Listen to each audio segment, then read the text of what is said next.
ఓం శాంతి. జనవరి 16వ తారీఖు 2025 ఉదయం మురళి. ఓం శాంతి. బాబ్దాదా మధువనము. ఈరోజు మధుర మహావాక్యాలు.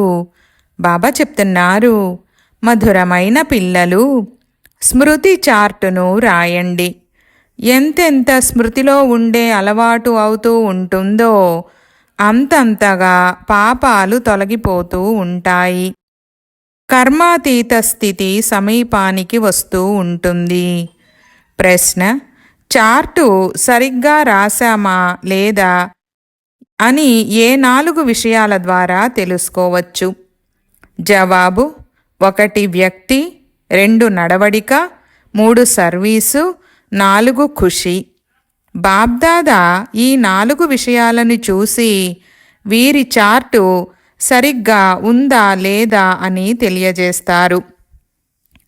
ఏ పిల్లలైతే మ్యూజియం లేక ప్రదర్శనీల సేవలో తత్పరులై ఉంటారో, ఎవరి నడవడిక రాయల్గా ఉంటుందో, అపారమైన ఖుషీలో ఉంటారో వారి చార్టు తప్పకుండా సరిగ్గా ఉంటుంది. పాట: ముఖాన్ని చూసుకో ప్రాణి, మనసు అనే దర్పణంలో. ఓం శాంతి. పిల్లలు పాటను విన్నారు. ఎంత పాపము మిగిలి ఉంది, ఎంత పుణ్యము జమ అయింది, దీని అర్థము కూడా లోతుగా తెలుసుకోవాలి.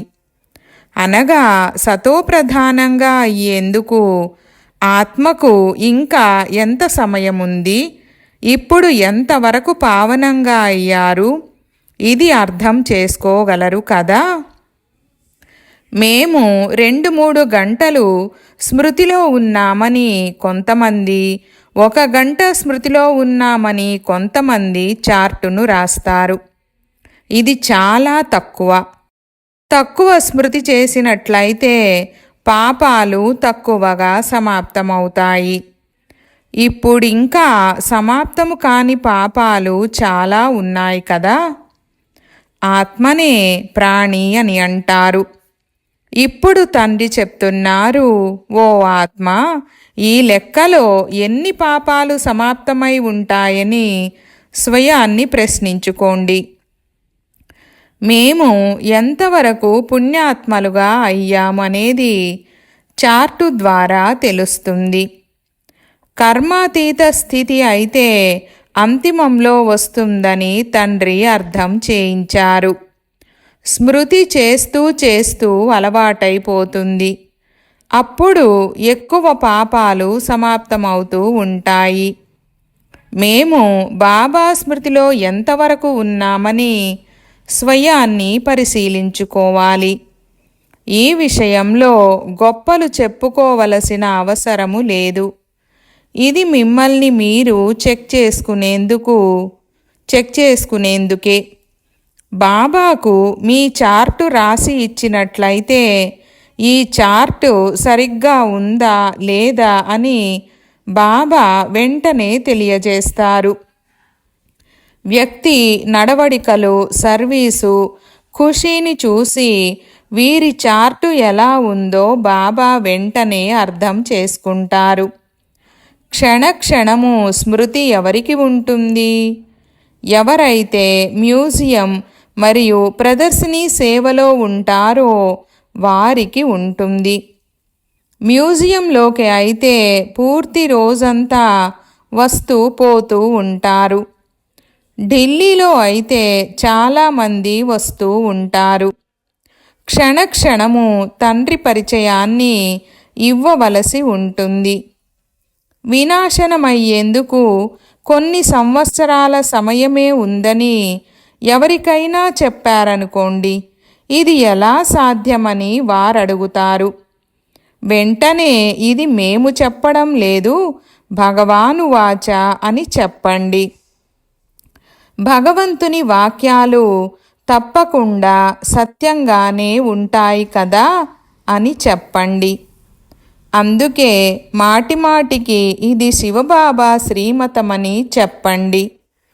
ఇది మేము చెప్పడం లేదు, ఇది వారి శ్రీమతము. వారు సత్యమైనవారు. వారిని ట్రూత్ అని అంటారు. మొట్టమొదట తండ్రి పరిచయాన్ని తప్పకుండా ఇవ్వవలసి ఉంటుంది. కనుక ప్రతి చిత్రములో శివ భగవానువాచ అని రాయమని బాబా చెప్తారు. వారు ఖచ్చితంగానే తెలియజేస్తున్నారు. మాకు కూడా ఏమీ తెలిసేది కాదు, తండ్రి తెలియజేశారు. అందుకే మేము శ్రీమతమని చెప్తున్నామని చెప్పండి.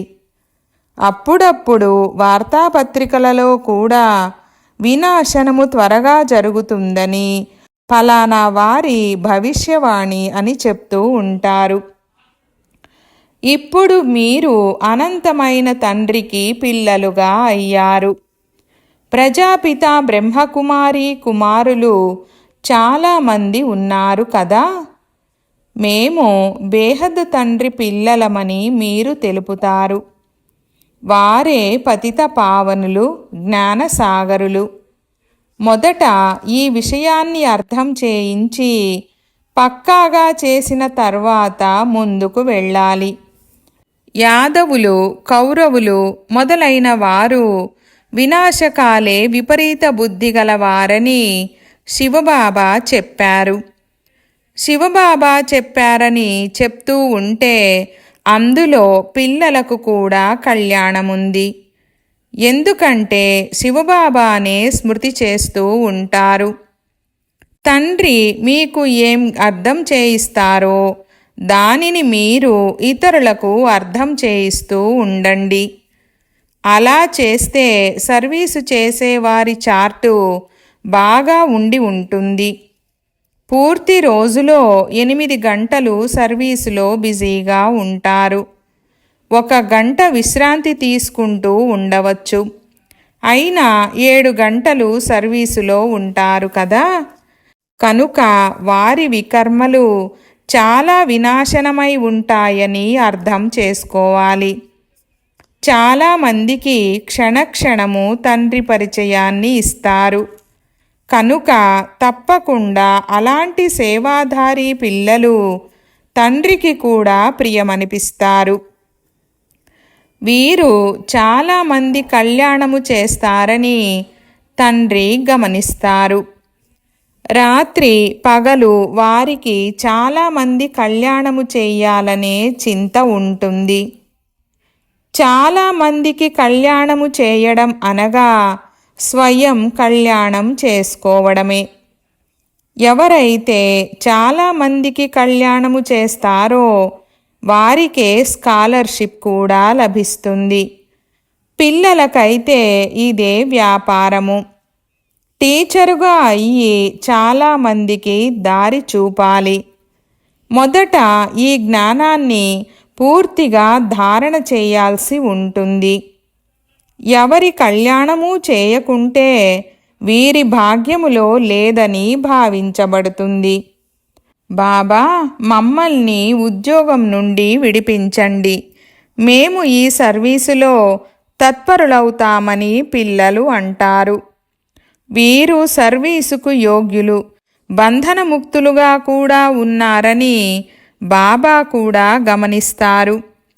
అప్పుడు భలే 500, 1000 రూపాయలను సంపాదించడం కంటే ఈ సేవలో తత్పరులై అనేక మందికి కళ్యాణం చేయండని బాబా చెప్తారు. అది కూడా బంధనముక్తులై ఉంటే మాత్రమే. సేవాధారి పిల్లలని గమనిస్తే బాబా వారికి ఈ సలహానిస్తారు. సేవాధారి పిల్లలను అన్ని చోట్లకు పిలుస్తూ ఉంటారు. పాఠశాలలో విద్యార్థి చదువుకుంటారు కదా, ఇది కూడా చదువే. ఇదేమీ సాధారణ మతము కాదు. సత్యము అంటేనే సత్యము చెప్పేవారు. మేము శ్రీమతానుసారము మీ విషయాలు మీకు అర్థం చేయిస్తున్నాము. ఈశ్వరుని మతము మీకు ఇప్పుడు మాత్రమే లభిస్తుంది. తండ్రి చెప్తున్నారు, మీరు వాపస్ వెళ్ళాలి. ఇప్పుడు బేహద్దు సుఖ వారసత్వాన్ని తీసుకోండి. కల్పకల్పము మీకు వారసత్వము లభిస్తూ వచ్చింది. ఎందుకంటే స్వర్గస్థాపన కల్పకల్పము జరుగుతుంది కదా. ఇది 5000 సంవత్సరాల సృష్టి చక్రమని ఎవ్వరికీ తెలీదు. మనుషులు పూర్తిగా గాఢాంధకారములో ఉన్నారు. ఇప్పుడు మీరు పూర్తి వెలుగులో ఉన్నారు. స్వర్గస్థాపన అయితే తండ్రే చేస్తారు. విశ్వానికి అగ్ని అంటుకున్నా అజ్ఞాన నిద్రలో నిద్రిస్తున్నారనే గాయనముంది. అనంతమైన తండ్రి జ్ఞానసాగరులని పిల్లలైనా మీకు తెలుసు. ఉన్నతాతి ఉన్నతమైన తండ్రి కర్తవ్యము కూడా ఉన్నతమైనది. అలాగని ఈశ్వరుడు సమర్థుడు, ఏం కావాలన్నా చేయగలడని కాదు. ఇది కూడా అనాదిగా తయారైన డ్రామా. అంతా డ్రామానుసారంగానే నడుస్తుంది. యుద్ధము మొదలైన వాటిలో ఎంతోమంది మరణిస్తారు. ఇది కూడా డ్రామాలో నిర్ణయింపబడింది. ఇందులో భగవంతుడు ఏం చేయగలరు? భూకంపాలు మొదలైనవి జరిగినప్పుడు ఓ భగవంతుడా అని ఎంతగా కేకలు వేస్తారు. కానీ భగవంతుడు ఏం చేయగలడు?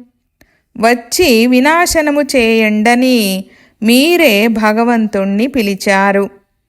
కొత్తది స్థాపన చేసి అంతా వినాశనము చేయండని పతిత ప్రపంచములో పిలిచారు. నేను వినాశనము చేయను. ఇవన్నీ డ్రామాలో నిర్ణయింపబడినవి. అనవసరంగా రక్తపు నదులు ప్రవహిస్తాయి. ఇందులో రక్షించడం మొదలైన మాటే లేదు. పావన ప్రపంచాన్ని తయారు చేయమని మీరు చెప్పారు. కనుక పతిత ఆత్మలు తప్పకుండా వెళ్ళిపోతాయి కదా.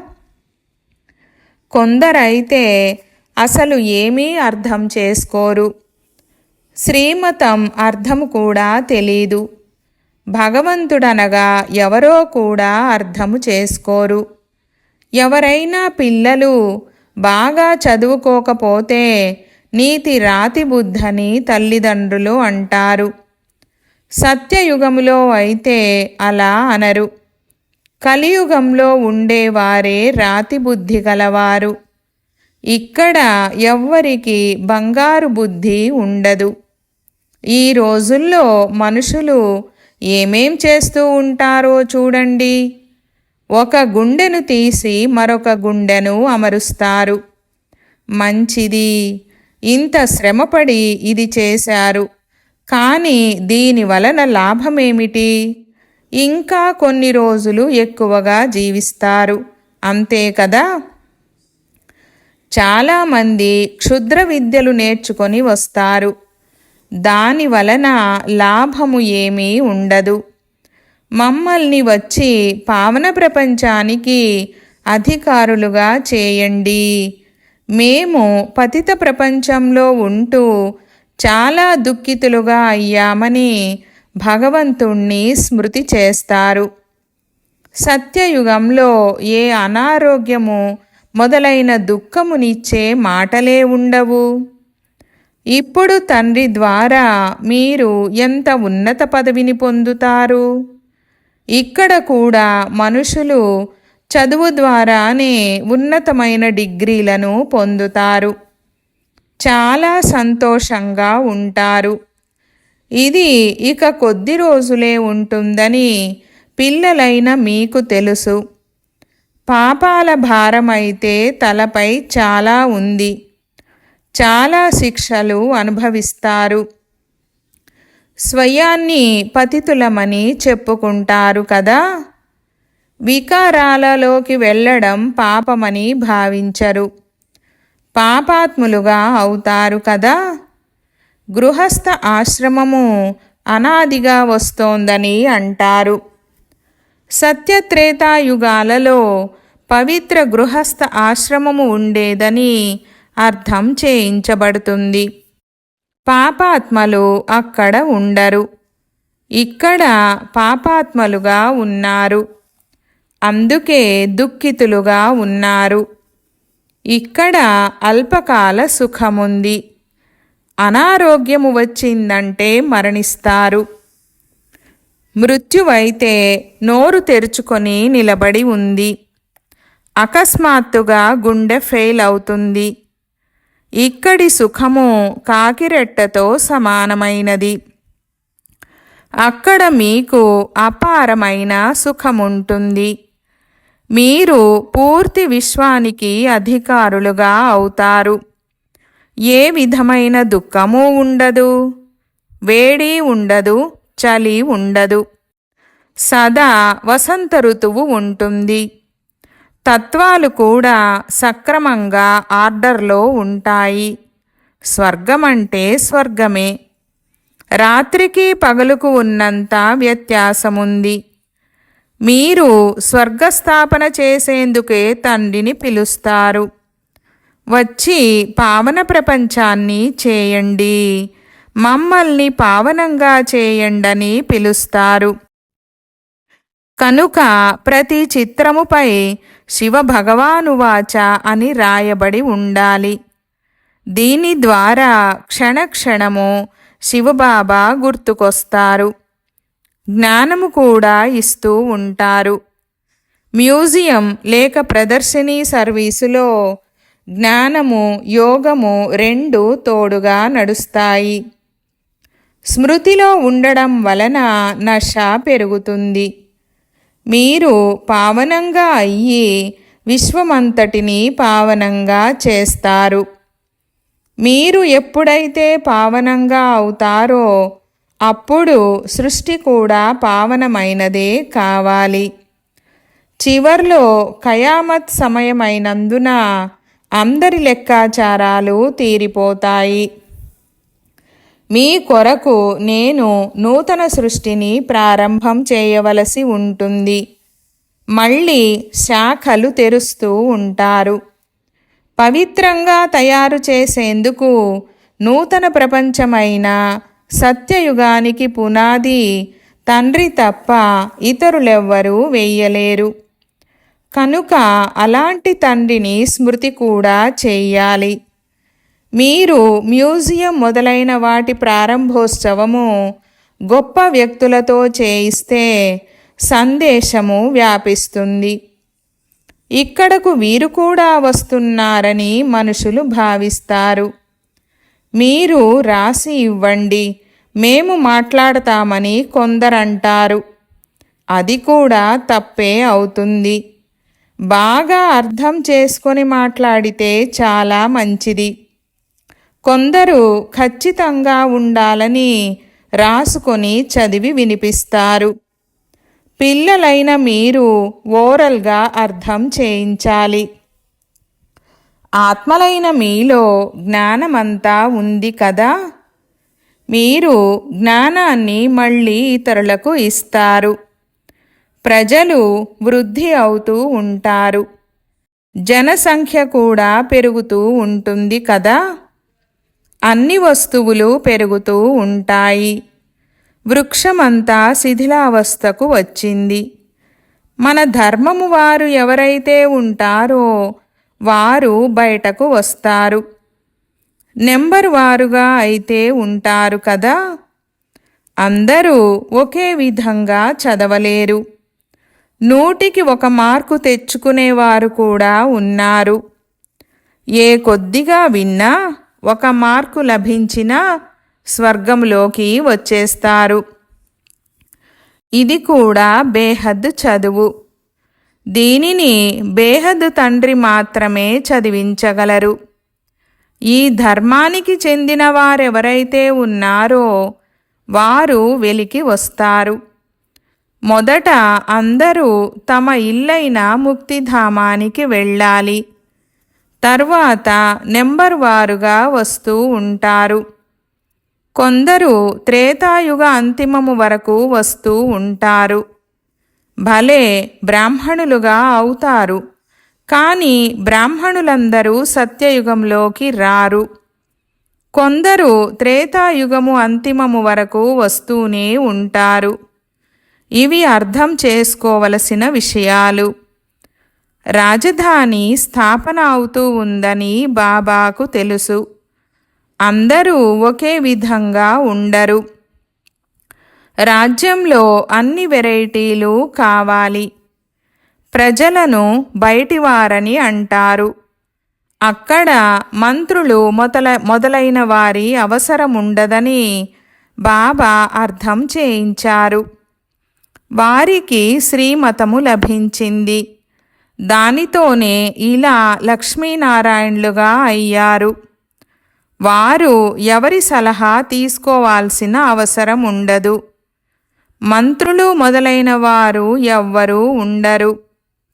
తరువాత మళ్ళీ పతితులుగా అయినప్పుడు ఒక మంత్రి, ఒక రాజు, రాణి ఉంటారు. ఇప్పుడైతే అనేక మంది మంత్రులున్నారు. ఇక్కడైతే పంచాయతీ రాజ్యముంది కదా. ఒకరి మతము మరొకరి మతముతో కలవదు. ఒకరితో స్నేహం చేసుకొని అర్థం చేయిస్తే పని చేసేస్తారు.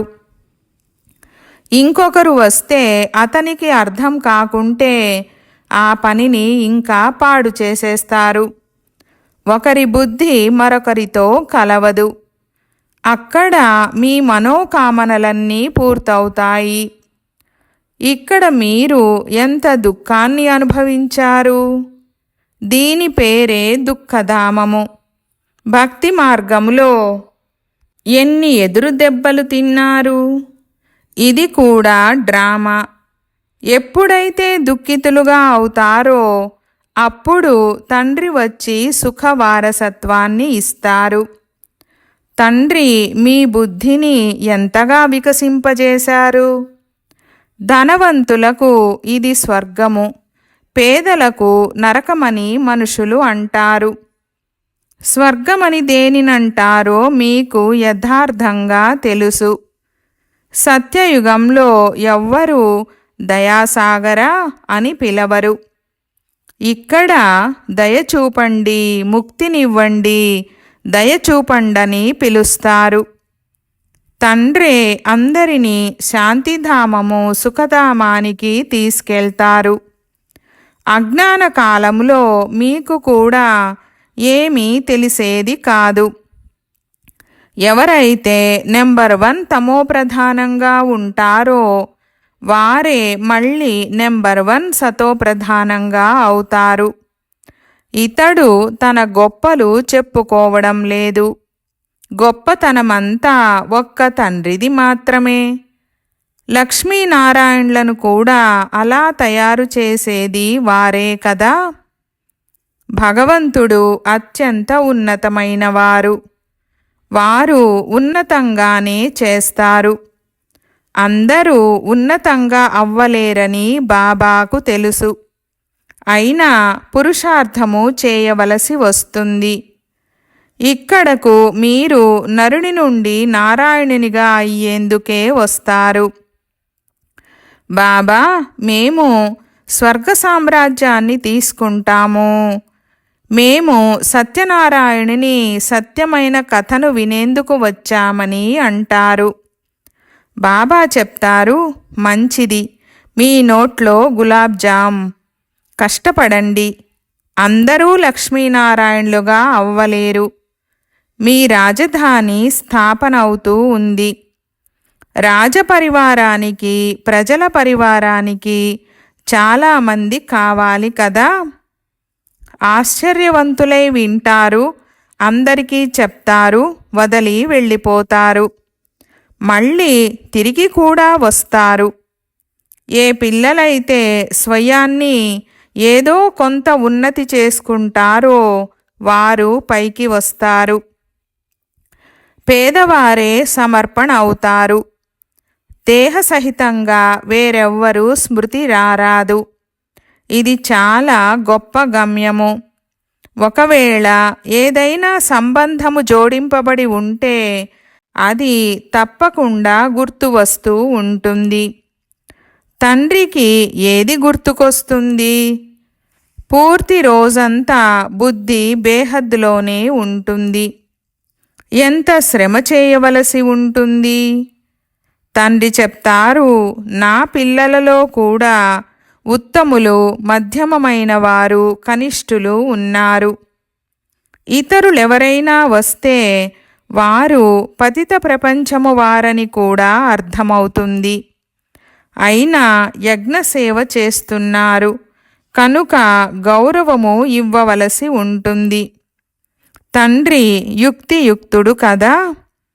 ఇది శాంతి స్తంభము, అత్యంత పవిత్రమైన స్తంభము.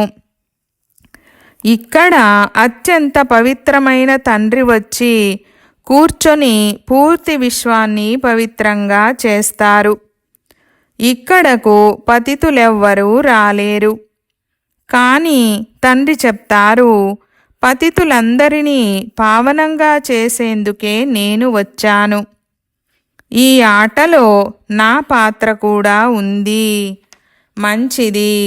मीठे मीठे सिकी लधे बच्चों प्रति मात पिता बाप दादा का याद प्यार और गुड मॉर्निंग। रूहानी बाप की रूहानी बच्चों को नमस्ते। हम रूहानी बच्चों की रूहानी बाप दादा को याद प्यार, गुड मॉर्निंग और नमस्ते नमस्ते बाबा नमस्ते। धारण కొరకు ముఖ్య సారము 1వ పాయింట్. మీ చార్టును చూసుకుంటూ ఎంత పుణ్యము జమ అయ్యిందో, ఆత్మ ఎంతవరకు సతోప్రధానంగా అయ్యిందో పరిశీలించుకోవాలి. స్మృతిలో ఉంటూ అన్ని లెక్కాచారాలను సమాప్తము చేసుకోవాలి. 2వ పాయింట్. స్కాలర్షిప్ తీసుకునేందుకు సేవాదారులుగా అయ్యి అనేక మందికి కళ్యాణము చేయాలి. తండ్రికి ప్రియమైన వారిగా అవ్వాలి. టీచరుగా అయ్యి చాలామందికి దారి చూపించాలి. వరదానము. తమ ఫరిష్తా స్వరూపం ద్వారా సర్వులకు వారసత్వపు అధికారాన్ని ఇప్పించే ఆకర్షణమూర్త భవ. వివరణ. ఎటువంటి మెరిసిపోతున్న ఫరిష్తా డ్రెస్సును ధరించాలంటే దూరాల వరకు గల ఆత్మలను తమ వైపు ఆకర్షించాలి. అంతేకాక అందరినీ భికారీతనము నుండి విడిపించి వారసత్వానికి అధికారులుగా తయారు చేయాలి. అందుకు జ్ఞానమూర్తులు, స్మృతిమూర్తులు మరియు సర్వదివ్య గుణమూర్తులుగా అయ్యి ఎగిరే కళలో స్థితమై ఉండే అభ్యాసాన్ని పెంచుకుంటూ వెళ్ళండి. మీ ఎగిరే కళయే అందరికీ నడుస్తూ తిరుగుతూ ఉన్న ఫరిష్తాల నుండి దేవతా స్వరూపాన్ని సాక్షాత్కారము చేయిస్తుంది. ఇదే విధాత వరదాత స్థితి యొక్క స్టేజి. స్లోగన్. ఇతరుల మనోభావాలను తెలుసుకునేందుకు సదా మన్మనాభవ స్థితిలో స్థితమై ఉండండి. ఈరోజు అవ్యక్త ఇషారా పాయింట్. మనసా శక్తి యొక్క దర్పణము మాటలు మరియు కర్మలు. అజ్ఞాని ఆత్మలు కానీ జ్ఞాని ఆత్మలు కానీ ఇరువురి సంబంధ సంపర్కములో మాటలు మరియు కర్మలు శుభభావన, శుభకామనలను కలిగి ఉండాలి. ఎవరి మనసు శక్తిశాలిగా లేక శుభంగా ఉంటుందో వారి మాటలు మరియు కర్మలు స్వతహాగానే శక్తిశాలిగా, శుద్ధంగా ఉంటాయి, శుభభావన కలిగినవిగా ఉంటాయి. మనసు శక్తిశాలిగా అనగా స్మృతి శక్తి శ్రేష్టంగా ఉంటుంది, శక్తిశాలిగా ఉంటుంది, సహజయోగిగా ఉంటారు. శక్తిశాలి మనసుతో సకాషిచ్చే సేవ చేయండిలో భాగంగా ఈరోజు స్వమానము. నేను పూర్వజుడను. యోగాభ్యాసము. నేను పూర్వజ ఆత్మను. నా వంశంలోని సర్వాత్మల సంబంధంలో ఉన్నాను. తండ్రి సమానంగా పాలనాకర్తయై, మాస్టర్ దాతయై మానవాత్మలందరికీ పవిత్రత, సుఖము, శాంతిని సహయోగంగా ఇస్తూ ఉన్నాను. ధారణ: స్వయాన్ని బాధ్యతాయుత ఆత్మనని అర్థం చేసుకొని నిర్లక్ష్యానికి, సోమరితనానికి దూరంగా ఉండాలి. చింతన: సర్వశక్తులు ఏవేవి, వాటిని ఎప్పుడు ఎలా ప్రయోగించాలి, ఇదే చింతనలో ఉండాలి. ఓం శాంతి.